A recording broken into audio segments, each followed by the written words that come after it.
बिस्मिल्लाहिर्रहमानिर्रहीम अस्सलाम वालेकुम। तो आज हमारी HTML की सेकंड क्लास है। इसमें हम तीन चीज़ें डिस्कस करने वाले हैं, टैग्स के बारे में और एलिमेंट्स के बारे में और HTML एट्रीब्यूट्स के बारे में। मेरी कोशिश होती है जितना जो कम वक्त में समझा सकूँ समझा दूँ, लेकिन साथ में मेरी कोशिश ये भी होती है कि आपको एक ही दफ़ा में समझ में आ जाए, ना आपको दूसरी दफ़ा समझने की ज़रूरत पड़े, ना ही मुझे समझाने की ज़रूरत पड़े। लेकिन इसके बावजूद अगर आपके ज़हन में कोई सवाल, कोई डाउट रह जाता है तो आप कमेंट्स बॉक्स में बेझिझक पूछ सकते हैं और 100% मैं आपको रिप्लाई दूंगा और आपका जो है वो डाउट क्लियर करूंगा।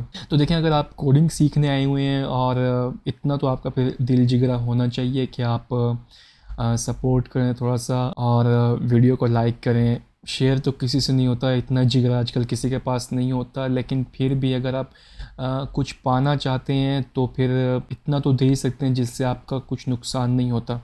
तो काइंडली अगर आपको वीडियो पसंद आती है या आपको कुछ समझ में आ जाता है इस वीडियो से, तो आप वीडियो को लाइक कर सकते हैं और बल्कि करें, गुजारिश है मेरी, क्योंकि अगर आपके लिए कोई बंदा वीडियो बना रहा है, कुछ आप तक पहुंचाने की कोशिश कर रहा है, तो उसकी इसके पीछे बहुत ज़्यादा मेहनत होती है। और चैनल को भी सब्सक्राइब कर दें ताकि अगली वीडियोज़ आप मिस ना करें।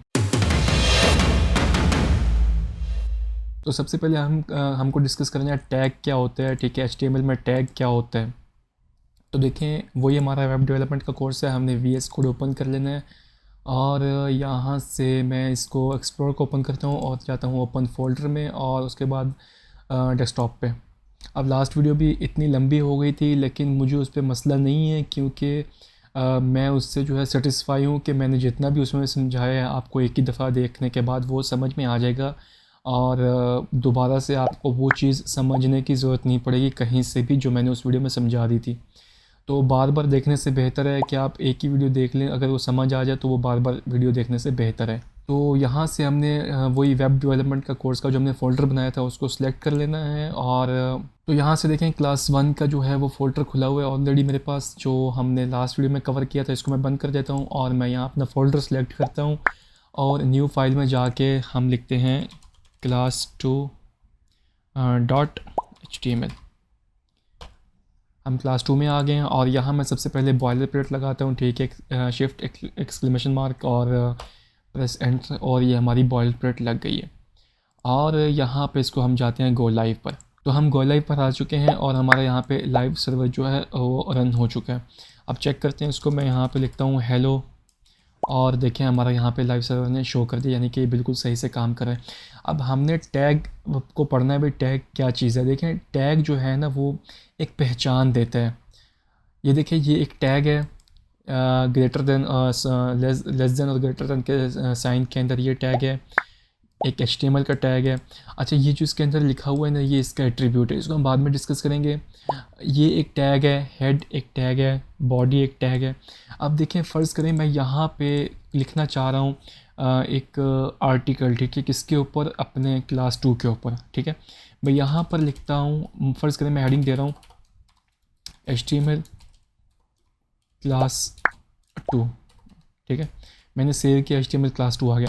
अब मैंने स्पेस दी और मैंने इसको जो है डमी टेक्स्ट यूज़ करते हैं हम अपने VS कोड में, क्योंकि अभी देखें जैसे मैं आपको समझा रहा हूँ, मुझे अब डमी टेक्स्ट चाहिए, मुझे यहाँ पे पैराग्राफ लगाना, तो जाहिर सी बात है मैं पैराग्राफ लिखने नहीं बैठूँगा यहाँ पर, और ना ही मैं पैराग्राफ सोचने बैठूँगा, और ना ही मैं जाऊँगा कहीं से कॉपी करने। तो यहाँ पर हमें VS कोड जो है एमिट जो है वो एक सहूलत देता है, हम लॉरम लिखते हैं और देखिए इसने सजेस्ट किया, आप एंटर प्रेस करें, ये आपको एक डमी पैराग्राफ दे देगा, डमी टेक्स्ट दे देगा, ठीक है। तो यहाँ पर डमी टेक्स्ट हमें मिल गया। अब मैं इसको सेव करता हूँ। तो देखिए यहाँ पर मैंने एक लाइन की स्पेस थी, इसके बाद भी स्पेस थी, यहाँ पर अगली लाइन की भी स्पेस थी, तो इसने वो स्पेस छोड़ दी। तो ये क्यों? ये हमारे ब्राउज़र जो है वो स्पेस को काउंट नहीं करता। तो क्यों नहीं करता वो हम आगे जो है पढ़ेंगे, लेकिन इस वीडियो में हम बात करें टैग। तो अभी देखिए, हमें भी पता नहीं है टैग कौन सा है और पैराग्राफ कहाँ से स्टार्ट हो रहा है, और बहुत प्रॉब्लम हो जाती है। अगर फ़र्ज़ करें ये मेरी हेडिंग है और ये मेरा पैराग्राफ है, तो जब ये मैं बना लूँगा, जब मैंने इसको स्टाइल करना है, मैंने इसके ऊपर कोई प्रोग्राम अप्लाई करना है, तो मैं इसकी पहचान कैसे करूँगा? मैं कैसे पहचान करूँगा कि हमें इसको कलर जो है हमें जो हेडिंग को है वो ब्लू कलर देना है, हमें इसका फ़ॉन्ट साइज़ जो है वो बड़ा छोटा करना है। तो हम इसके लिए टैग यूज़ करते हैं। टैग तो एक इस काम के लिए यूज़ होता है कि हम बाद में उस पर कोई भी चीज़ अप्लाई कर सकें, उस पर CSS अप्लाई कर सकें, उस पर जावास्क्रिप्ट अप्लाई कर सकें। और दूसरा जो है SEO के लिहाज से भी जो है टैग्स हमें सपोर्ट करते हैं। तो देखें, अगर मैंने यहाँ पर जो हेडिंग के लिए टैग यूज़ होता है वो होता है H1।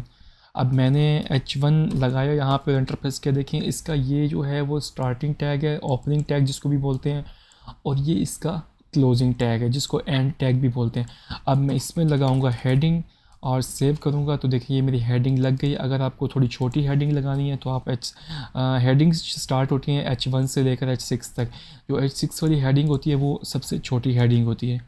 अब इनको हम डिस्कस करेंगे अगली क्लास में, जिसमें हम सारे जो है वो टैग्स पढ़ेंगे जो हमारे इंपॉर्टेंट टैग्स हैं। हेडिंग छोटी होगी ये वाली, और हम जितना भी टेक्स्ट लिखते हैं, हम पैराग्राफ लिखते हैं, हम कुछ भी लिखते हैं वो हम लिखते हैं अपने पैराग्राफ टैग में। इसको P से रिप्रेजेंट करते हैं हम, और P आप प्रेस करके, तो ये हमारा पैराग्राफ टैग है। इसमें हम जितना भी बड़ा टेक्स्ट लिखना होता है, आर्टिकल लिखना होता है, किसी चीज़ की डिस्क्रिप्शन लिखनी होती है किसी चीज़ के बारे में, यानी कि ज़्यादा लाइंस लिखनी होती है, तो वो हम लिखते हैं अपने पैराग्राफ टैग में। तो इसमें मैं लॉरम लिख देता हूँ, और ये मेरा लॉरम लिखा गया है। और यहाँ पे आप देख लें, अभी देखें, अभी इसको H6 दिया हुआ है और इसको P दिया हुआ है।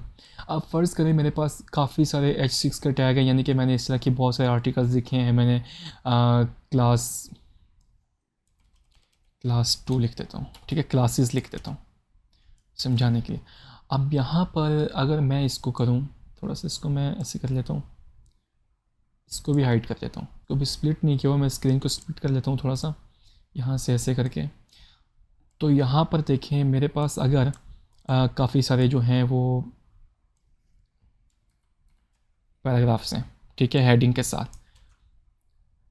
यहाँ पर मैं इसको थोड़ा सा जो फ़ॉन्ट साइज़ इसका छोटा कर लेता हूँ। तो देखिए यहाँ पर मेरे पास एक ये है, एक ये है, एक ये हेडिंग है, 3 आर्टिकल्स लिखे हुए हैं। अब मैं चाहता हूँ कि मैं हेडिंग्स को कुछ और कलर दूँ और मैं पैराग्राफ को कुछ और कलर दूँ। आपने भी इसके बारे में कुछ समझना नहीं है, लेकिन मैं यहाँ पे जस्ट आपको थोड़ा सा टैग को समझाने के लिए जो है वो कर रहा हूँ। अगर आप बिल्कुल बिगनर्स हैं तो आपने इस चीज़ को बिल्कुल नहीं सोचना, ये हम आगे पढ़ेंगे, बिल्कुल पढ़ेंगे कि ये मैं स्टाइल क्या लिख रहा हूँ, ये सब आपने इस पर नहीं सोचना। अब देखें, अगर मैंने H6 की हेडिंग ना लगाई होती तो मैं इसको जो है वो स्टाइल नहीं कर सकता। अब मुझे अगर तीनों पैराग्राफ्स को एक कलर देना है तो मैं यहाँ पे लिखूँगा H6, और यहाँ पर मैंने उसको दे दिया कलर और रेड कर दिया, ठीक है। तो देखिए यहाँ पर सब जो है क्लासेस हेडिंग के ये कलर रेड हो गया। अब अगर मैं यहाँ पे P टैग को सिलेक्ट करता हूँ और यहाँ पे कलर देता हूँ ब्लू, तो देखें मेरा जो इनका कलर है ब्लू हो गया। तो यहाँ कहने का मकसद है कि यहाँ से पहली जो हमें फ़ायदा इससे होता है, एक तो इनको पहचान मिलती है, ठीक है, इनको हम पहचान दे सकते हैं। और दूसरी बात है, ब्राउज़र भी समझ सकता है कि भाई ये हेडिंग है, ये पैराग्राफ है, तो फिर वो SEO में जो है हमें हेल्प मिलती है। जब सर्च इंजन ऑप्टिमाइजेशन है, इसके बहुत सारे फ़ायदे हैं। हम यहाँ पे सारे फ़ायदे डिस्कस करने नहीं बैठे हुए इस वक्त, हम सिर्फ समझने बैठे हुए कि टैग होता क्या है। तो टैग जितने भी हैं वो उनका एक ओपनिंग टैग होता है, एक क्लोजिंग टैग होता है। उसके बाद काफ़ी सारे टैग्स ऐसे भी हैं जो अपने आप में ही क्लोजिंग है और स्टार्टिंग और क्लोजिंग है। जैसे कि ये मेटा टैग है, देख लें, ये भी एक टैग है लेकिन इसका क्लोजिंग टैग नहीं है, तो ये सिंगल टैग है। और ये देख लें और ये देख लें, ऐसे मैं नीचे आपको एक और एग्जांपल देता हूँ, एक दो। यहाँ पर एक टैग है BR टैग। अब BR टैग क्या होता है, ये स्पेस देने के लिए यूज़ होता है। अब फ़र्ज़ करें मैं आपको यहाँ पे दे के दिखा देता हूँ कहीं पे इसके बीच में लॉरम, ठीक है, ये जो हमारा थर्ड वाला या फर्स्ट वाले पैराग्राफ को सिलेक्ट कर लेते हैं। अब देखिए यहाँ पर हमने इसको स्पेस दी थी पहले, तो उसने स्पेस नहीं ली थी। अब मैंने इसको एक लाइन की स्पेस दी, देखें वो अभी भी वहीं पे लॉरम इप्सम कहाँ से शुरू हो रहा है, यहीं से शुरू हो रहा है। इसके अंदर इसने एक लाइन की स्पेस नहीं ली, हालांकि यहाँ से इप्सम हमने नेक्स्ट लाइन में ले गए, लेकिन यहाँ पे वहीं से स्टार्ट हो रहा है।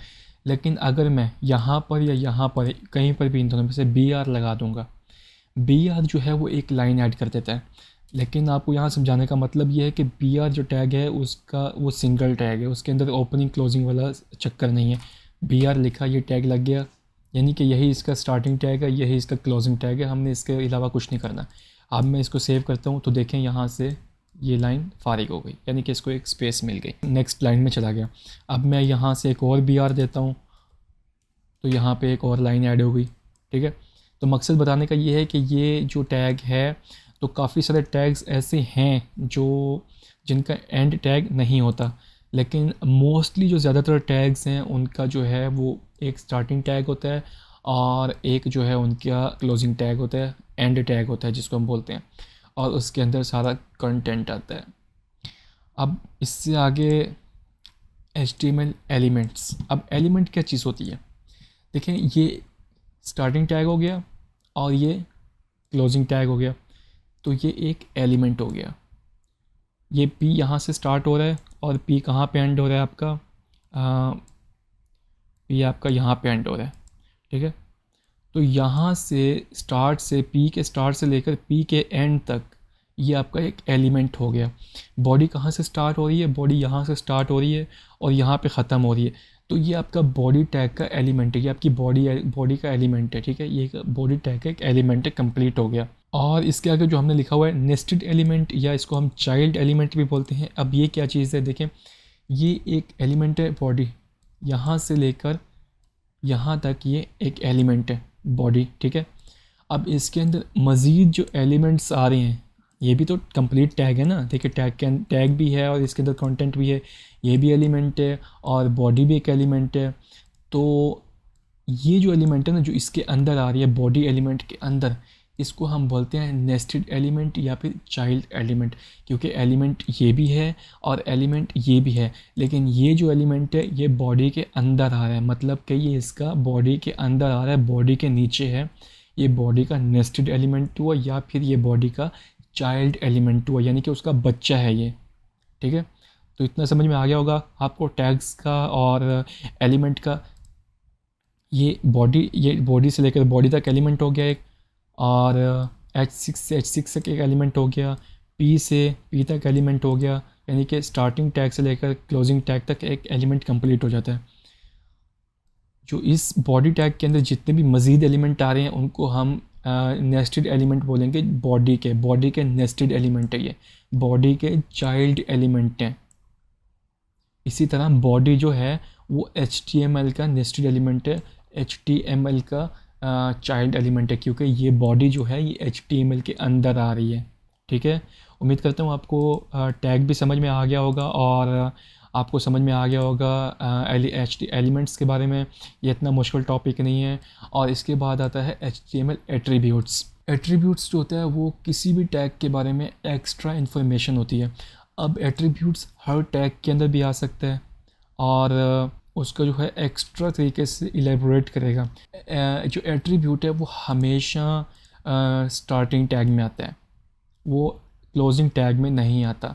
और इसमें एक दूसरी बात ये है कि एट्रीब्यूट्स मोस्टली जो है यूजुअली वो दो चीज़ों पर होता है, एक यानी कि एक नेम और दूसरी उसकी वैल्यू, यानी कि एक किस्म का पेयर होता है ये, या पेयर की सूरत में आता है।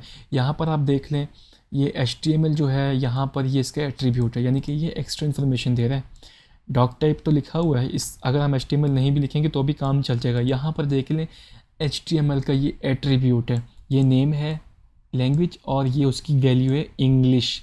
यहाँ पर आप देख लें मेटा ये मेटा टैग है ना, ये पूरा ये मेटा टैग है। इसके अंदर ये जो चीज़ है ना, ये चीज़ कैरेक्टर सेट, ये एट्रीब्यूट है, ये नेम है और ये इसकी वैल्यू है, ठीक है। समझ में आ गई। यहाँ पर एक और एग्जांपल देता हूँ। अब हम इमेज का जो है टैग यूज़ करते हैं इमेज का, तो ये हमेशा एट्रीब्यूट के साथ आता है। ये इमेज है, ठीक है, इसका क्लोजिंग टैग नहीं है, लेकिन इसके ये एट्रीब्यूट के साथ आता है। अभी एट्रीब्यूट के साथ हम कोई लोकेशन देंगे, कोई जो है वो इसके जो पाथ देंगे जहाँ पे हमारी इमेज पड़ी हुई है। इस वक्त मैं बाहर से इमेज नहीं लाना चाहता, मेरे इसके फ़ोल्डर में इमेजेस के फ़ोल्डर में मैं एक इमेजेस के फ़ोल्डर में कोई इमेज जो है वो ले आके आता हूँ, अपने HTML के फ़ोल्डर से ले आता हूँ। तो इमेजेस में मैं कोई सी भी जो है वो फ़ोटो लेके आता हूँ, यानी कि ये एक किस्म का एक लोगो कॉपी कर लेते हैं और मैं यहाँ पे लेके आता हूँ इसको अपने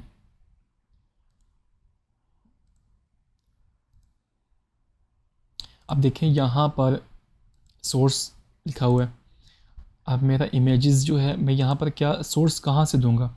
मैं लिखूँगा, देखिए मैंने इमेजेस लिखा, इसके बाद इसने इमेज 2 यानी कि वो आपको सजेस्ट कर रहा है, क्योंकि जो मैंने फ़ाइल वहाँ पे सेव की है उसका नाम इमेज 2 है।